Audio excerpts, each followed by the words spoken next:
Neste momento, o presidente deixou muito claro ao Hamas que esta é uma proposta aceitável e detalhada que eles devem aceitar. Aceitem, ou as consequências serão muito graves para eles. E ele lhes deu um prazo até domingo à noite, às 18 horas. E agora ele tem, acho que o mundo inteiro deveria ouvir o presidente dos Estados Unidos em alto e bom som. E o Hamas tem a oportunidade de aceitar esse plano e avançar de maneira pacífica e próspera na região. E se não o fizerem, as consequências, infelizmente, serão muito trágicas. Começamos o briefing com nossa nova âncora de mídia, Amanda Head, do Just the News. Amanda, obrigado por estar aqui. Para você, Caroline. Sobre o último assunto que você mencionou, segundo relatos, a polícia de Portland não tem conseguido interagir com os manifestantes no grau que normalmente faria. O presidente pretende lidar com isso também por esse ângulo junto aos líderes da cidade? Sim, pelo que entendemos. E as forças de segurança que temos aqui na Força Tarefa de Segurança Interna, conversei com eles esta manhã e o que estão vendo é que, infelizmente, a polícia local foi impedida de responder ou cooperar de qualquer forma com as autoridades federais, o que é completamente absurdo. Enviamos agentes federais de segurança para esta cidade para restaurar a lei e a ordem e trabalhar em conjunto com as forças de segurança locais. E vimos os benefícios disso em Washington, D.C., né? E todos vocês moram aqui. Então você pode concordar que Washington, D.C. está e parece muito mais segura por causa da cooperação entre as forças de segurança federais e locais. Eles podem e devem trabalhar juntos. E achamos desprezível que esses representantes locais eleitos, que juram proteger seu povo, estejam impedindo as forças de segurança de fazerem seu trabalho no local. Por isso, o presidente orientou sua equipe aqui na Casa Branca, e eles já estão trabalhando nisso para ver como podemos cortar verbas. E o presidente quer trabalhar com qualquer um. Se o prefeito de Portland ligasse para ele agora e dissesse: "Senhor presidente, por favor, nos ajude", tenho certeza de que o presidente estaria disposto a fazer isso. Ele está realmente sério sobre querer restaurar a ordem nas cidades americanas. Mas ficou claro que os representantes locais e eleitos no Oregon não sentem o mesmo. E isso é muito lamentável para as pessoas que vivem lá. E então, mais uma pergunta sobre a paralisação do governo. Deveria haver algum tipo de demissão programada para talvez incentivar os democratas a virem para a mesa de negociações? Como a cada hora outra agência, outros 100 tanques. Tenho certeza de que Roosevelt tem uma lista de pessoas prontas para ir. Bem, veja, o Escritório de Gestão e Orçamento, como já dissemos repetidamente, está trabalhando com as agências e nossos secretários de gabinete para identificar onde cortes infelizmente podem e precisam ser feitos. E mais uma vez, entendemos que haverá outra votação no Senado em 1 hora. Talvez, se os democratas fizerem a coisa certa, essa paralisação do governo possa acabar. Nossas tropas podem ser pagas novamente. Podemos voltar a cuidar dos negócios do povo americano. Mas se essa paralisação continuar, como dissemos, as demissões serão uma consequência infeliz disso. E Roosevelt entrou em contato com nossos secretários de gabinete em suas respectivas agências para discutir isso. Obrigado. Amanda Kelly. Como esta administração definiria o que constitui uma agência democrata, quais agências e o que constitui ser um agente democrata? Acho que esta administração deixou muito claro, Kelly, que não vamos tolerar desperdício, fraude e abuso em nosso governo. E também fomos muito claros ao apontar quando agências ou programas não estão alinhados com os valores desta administração de colocar nosso país em primeiro lugar. Você viu isso com a USAID e em vários outros casos em que houve cortes ou o financiamento foi drasticamente reduzido.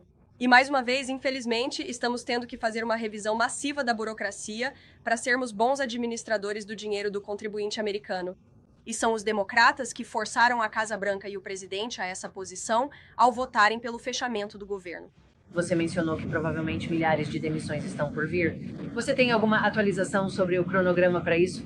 Quão rápido e caso o governo volte a ser financiado e retome as operações, essa lista de possíveis demissões ainda estará em pauta? Olha, como acabei de dizer, o Escritório de Gestão e Orçamento está em comunicação e contato constante, neste momento, com nossos secretários de gabinete e agências em geral, para identificar, infelizmente, onde as demissões precisam ser feitas e onde os cortes precisam acontecer. Mas, novamente, os democratas têm a oportunidade de evitar isso se votarem para reabrir o governo.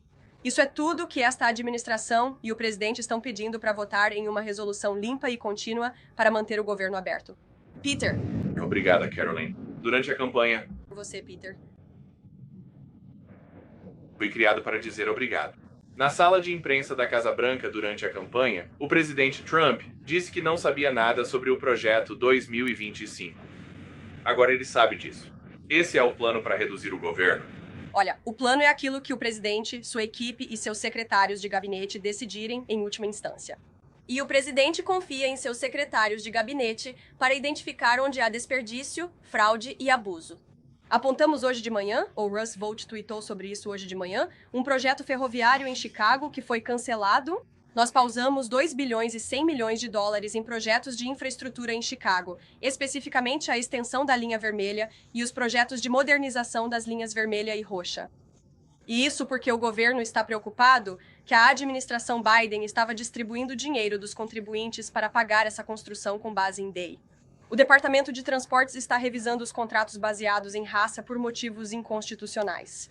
E, enquanto isso, os fundos do Departamento de Transportes para esses projetos estão suspensos.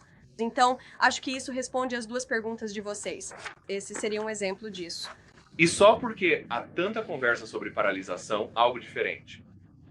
O que vocês acham da decisão da NFL de escolher o Bad Bunny como atração do intervalo do Super Bowl? Alguém que não marcou shows no ZWA porque diz que está preocupado que o EC venha prender seus fãs? Bem, veja, eu sei que há muitos aqui nesta sala que estão muito ansiosos para ouvir a resposta do presidente sobre o Bad Bunny ser o show do intervalo. Então, não vou me adiantar a ele.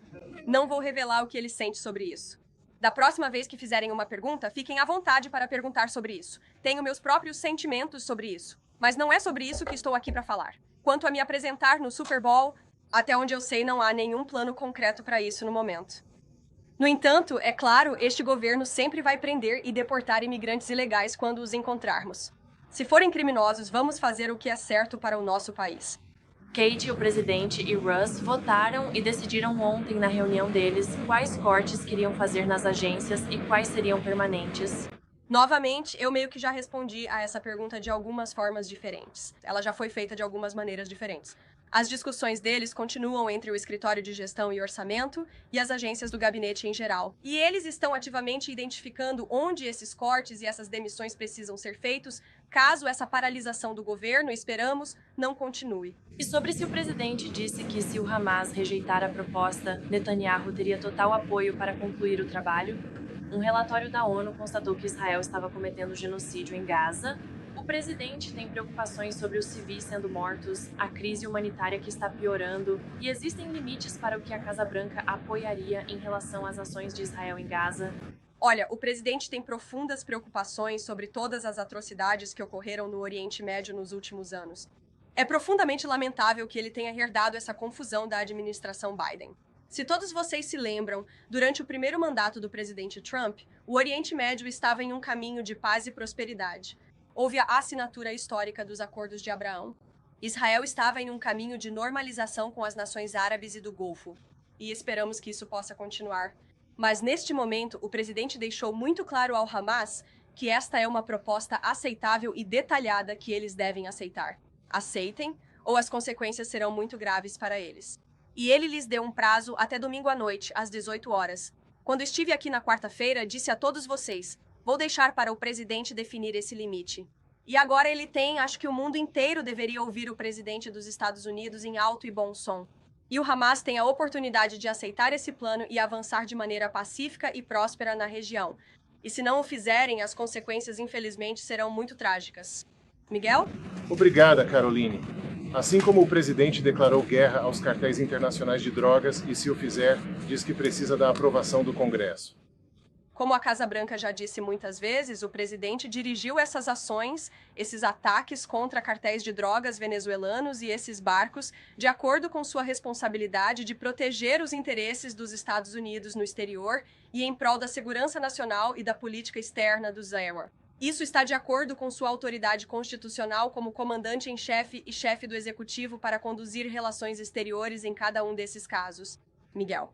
As embarcações foram avaliadas pela comunidade de inteligência do ZEWA como afiliadas a organizações terroristas designadas envolvidas na época no tráfico de drogas ilícitas para o nosso país. O presidente tem sido muito claro desde a campanha eleitoral que ele sempre fará o que for melhor para o país americano. E ele também prometeu ao povo americano que acabaria com a epidemia de drogas que já tirou muitas vidas americanas. E você vê essas ações acontecendo quase todos os dias aqui. Última pergunta sobre a paralisação do governo. Caroline King Jeffries disse que o presidente Trump está no programa de proteção a testemunhas presidencial desde que a paralisação começou. Qual é a reação da Casa Branca a isso? Isso é só mais um absurdo vindo de Hakeem Jeffries, como todos vocês sabem. Porque vocês estão aqui todos os dias. O presidente está literalmente trabalhando dia e noite neste momento. Acho que ele tem uma cerimônia de posse, ou já teve. Ele tem várias reuniões agendadas para hoje. Ele literalmente trabalha 24 horas por dia, 7 dias por semana. Qualquer pessoa que trabalhe neste lugar ou cubra este lugar, como todos vocês, sabe que isso é verdade. E Hakeem Jeffries e os democratas do Senado devem voltar ao trabalho em alguns minutos e votar pela reabertura do governo. Emily, Carol, você falou anteriormente sobre os projetos de energia e infraestrutura que o diretor Volt interrompeu. A Casa Branca vai concordar em restaurar esse financiamento como parte do acordo para acabar com a paralisação. bem, não vou fazer nenhum acordo aqui. Os republicanos do Senado estão conversando com seus colegas do lado democrata. Mas neste momento, Russ Vought está fazendo o que lhe foi incumbido durante essa paralisação do governo, que é analisar os fundos que precisam ser temporariamente suspensos ou cancelados. E Chicago é apenas mais um exemplo disso. Vamos para a Libby, lá no fundo. Obrigada. Carro, tem duas perguntas. Uma sobre a FDA. Mas para parar a paralisação, caso o governo continue fechado, a administração ainda vai seguir adiante com a demissão de milhares de funcionários federais? Olha, como já disse várias vezes, Libby, neste momento queremos que o governo esteja aberto. Demitir pessoas é uma consequência infeliz de uma paralisação do governo e é algo que a administração está analisando. Se o governo for reaberto, vamos voltar a fazer o que estávamos fazendo na semana passada e na anterior, trabalhando nas questões que importam para o povo americano. E sobre a FDA, eles acabaram de aprovar aquele novo aborto e isso está causando muita polêmica entre os republicanos. Qual é a resposta do presidente a isso e o que o governo pretende fazer a respeito? Bem, o secretário de Saúde e Serviços Humanos, Bob Kennedy, já fez várias declarações sobre isso. A decisão do HHS não é, de forma alguma, um endosso a esse medicamento. Eles estão simplesmente seguindo a lei e, como disseram em sua declaração, por lei, o secretário de Saúde e Serviços Humanos deve aprovar uma solicitação de medicamento genérico. Se a solicitação demonstrar que o medicamento genérico é, entre aspas, igual ao medicamento de marca, apenas genérico. Os candidatos não são obrigados a apresentar evidências independentes que comprovem segurança e eficácia. Dessa forma, a decisão da FDA de aprovar uma segunda versão genérica não aborda os méritos do atual programa de segurança. O HHS está revisando os efeitos adversos para garantir que o programa de segurança exigido pela FDA para o medicamento seja suficiente para proteger as mulheres. A revisão de segurança se aplica igualmente às versões genéricas deste medicamento. Portanto, o FDA e o HHS estão seguindo os lotes novamente, não um endosso do medicamento em si. Mary. Obrigado, Bling. Duas perguntas sobre o desligamento. Você argumentou que essas demissões iminentes são necessárias para manter os serviços essenciais funcionando, mas isso nunca aconteceu em nenhuma paralisação anterior. Mesmo quando o governo naval ficou fechado por 35 dias no primeiro mandato de Trump, nunca foi preciso demitir milhares de trabalhadores para manter os serviços essenciais funcionando. Então, por que as demissões são necessárias agora com essa paralisação? Porque temos uma administração e um presidente que estão totalmente focados em restaurar a sanidade fiscal do nosso governo e em fazer o que é certo para o contribuinte americano. Estamos com uma dívida de 37 trilhões de dólares e o governo federal está atualmente paralisado. Não há mais dinheiro entrando nos cofres do governo federal. E como você também viu desde o início, em janeiro, esta administração está focada em desperdício, fraude e abuso. E, portanto, os democratas deram a esta administração uma escolha nada invejável de ter que olhar para o balanço e identificar onde esses cortes e demissões podem ser feitos. E você acabou de dizer que essa é uma escolha nada invejável, que essa é uma consequência lamentável. Mas o presidente descreveu isso como uma oportunidade sem precedentes para demitir mais trabalhadores. Ele publicou um vídeo comparando Russ Vought ao ceifador. Então, afinal, qual é a verdade? Isso é uma oportunidade para demitir mais trabalhadores ou uma consequência lamentável? Olha, o presidente gosta de se divertir de vez em quando e eu acho que as duas coisas podem ser verdade ao mesmo tempo. Os democratas deram essa oportunidade para a administração e nós não gostamos de demitir pessoas. Ninguém sente prazer nisso por aqui. E se você pensar assim, acho isso muito triste. Você vê a Casa Branca e nossa equipe como querendo colocar pessoas fora do trabalho? Ninguém quer fazer isso. Mas às vezes no governo é preciso tomar decisões difíceis. Voltando a Portland, em relação ao conselho da cidade, há uma preocupação de que eles parecem ser muito simpáticos com os jovens manifestantes ou no centro do ICE. Casa Branca está considerando invocar a lei da insurreição em Portland. Isso é algo que eles também estão considerando. No que diz respeito ao Conselho Municipal de Portland, eles estão de olho nos membros de lá que parecem estar ajudando o manifestante a ponto de sugerir que ele compre celulares descartáveis, etc. Não ouvi dizer que isso esteja sendo considerado ou discutido neste momento. Cada grito nas costas. Vá em frente. Claro. Obrigado. Bianca, aqui é a Grácia e eu tenho uma pergunta. Nesta semana, os democratas escolheram os imigrantes ilegais em vez dos hispano-americanos trabalhadores durante o mês da herança hispânica, levando a Casa Branca a cancelar a celebração com o presidente.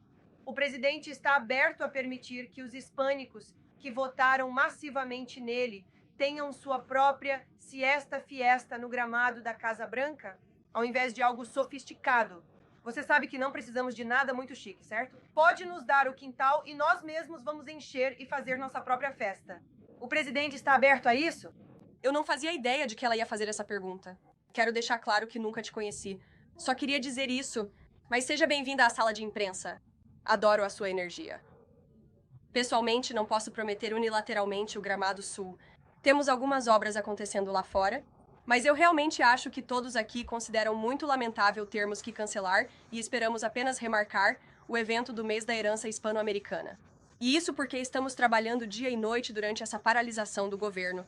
Então, quando os democratas votarem para reabrir o governo, esse evento voltará para a fase de planejamento.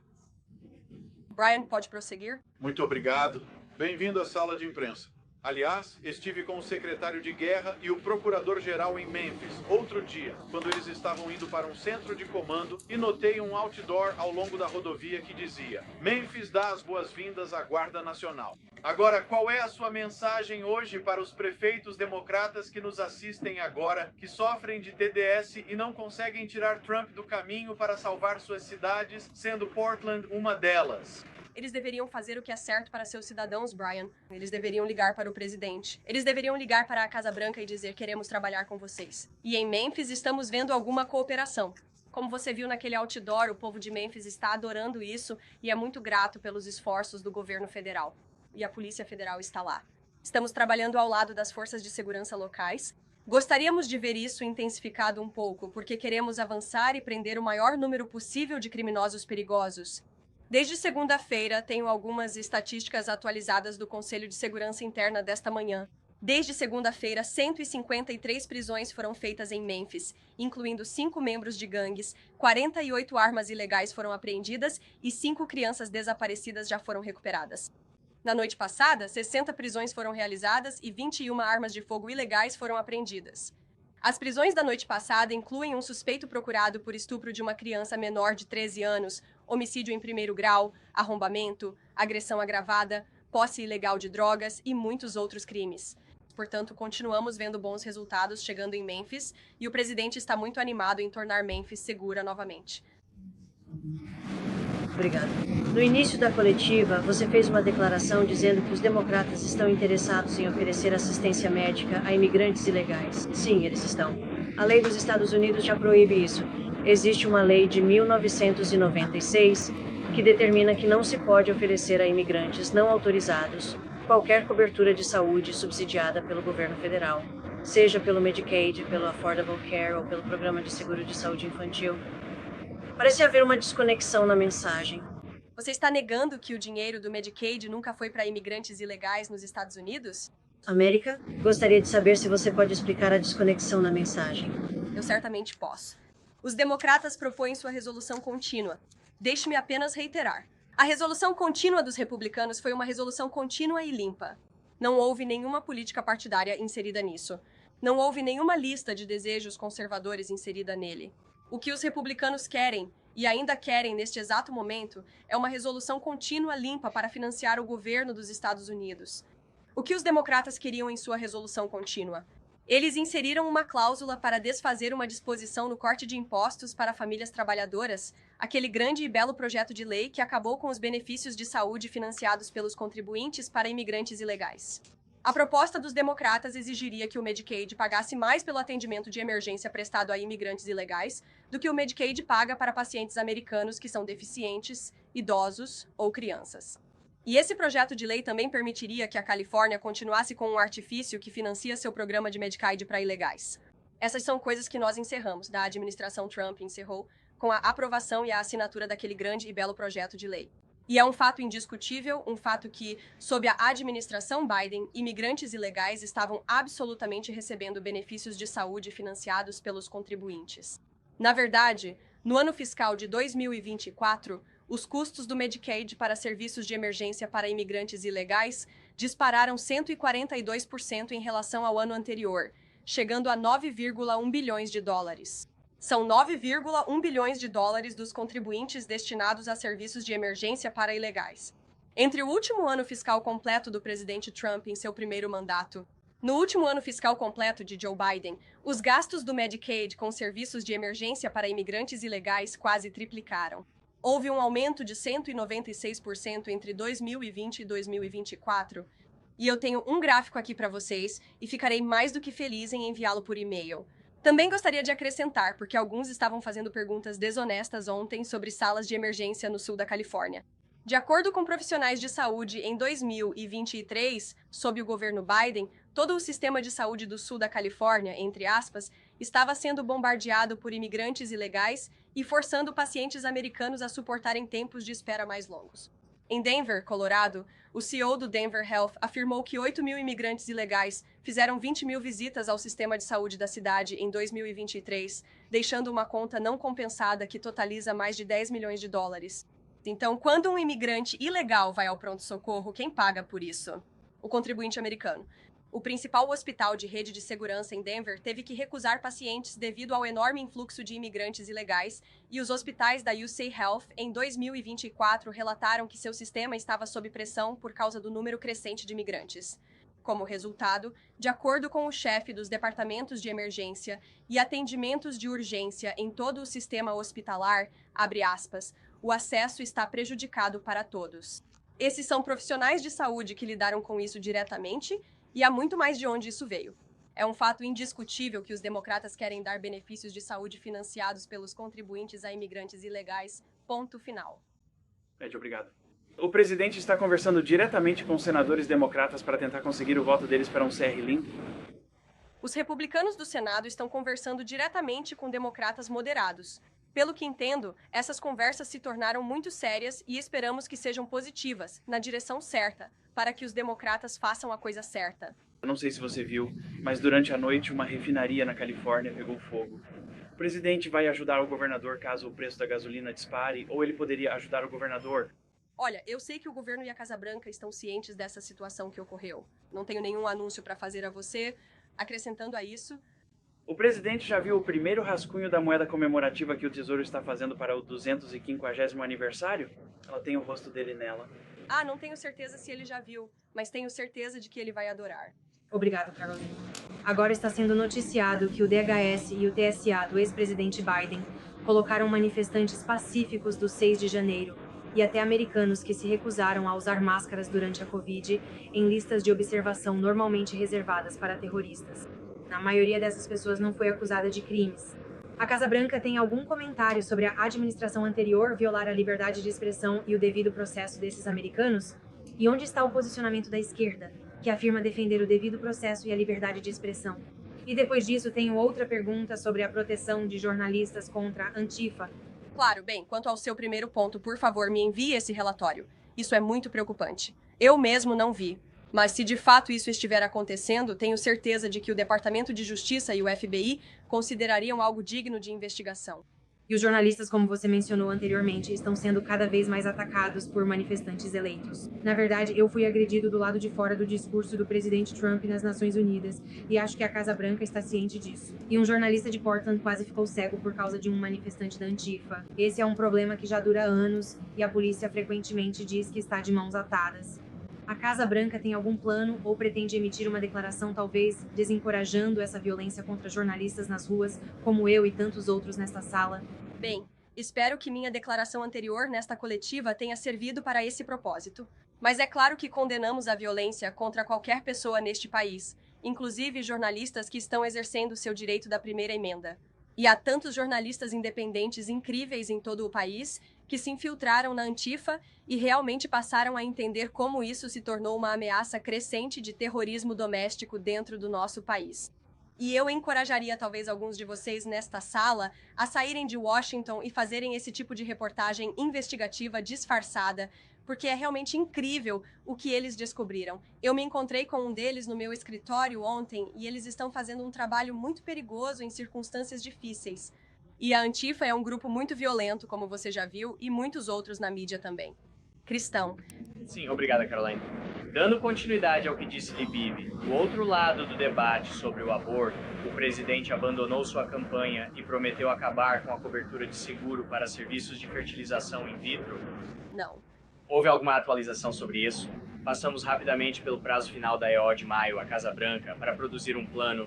Eu acabei de ler uma declaração do Departamento de Saúde e Serviços Humanos para você, para a LIB, sobre fertilização in vitro. Vou verificar com nossa equipe de políticas e traremos atualizações para você. Rússia, o quanto a Casa Branca está preocupada com o fato de a Marinha Russa parecer estar intensificando suas provocações contra aliados da OTAN? Falo, é claro, sobre os vários incidentes próximos que tiveram com o exército dinamarquês durante a reunião de líderes da UE em Copenhague. É algo que o governo leva muito a sério e estamos monitorando constantemente. O Conselho de Segurança Nacional aqui na Casa Branca está em constante comunicação com nossos aliados da OTAN e o presidente também conversa com muitos deles. Temos visto essa onda de violência armada neste país, tanto tiroteios em massa. Vimos essa igreja em Michigan que foi atacada, crianças sendo baleadas nos bancos em Minnesota. Também vimos assassinatos politicamente motivados de legisladores em Minnesota. Charlie Kirk, alguma dessas situações fez com que o presidente ou a Casa Branca reconsiderassem a prevenção da segurança contra armas neste país?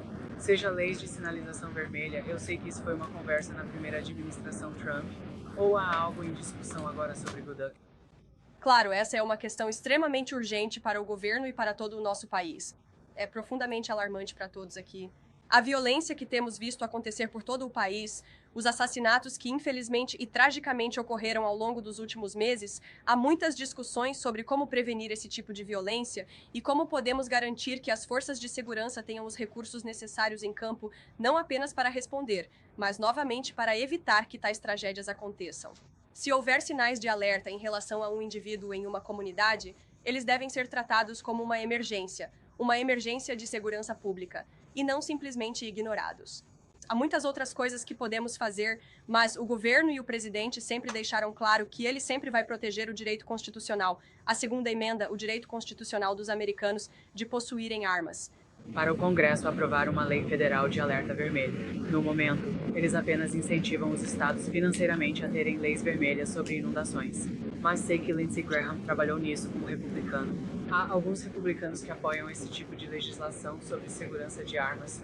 Não quero me antecipar ao presidente em nenhuma ação do Congresso ou sugestão ao Congresso sobre esse assunto. André. Obrigado. Duas coisas. Primeiro, continue com o que você disse antes sobre hospitais que tratam imigrantes ilegais ou sem documentos.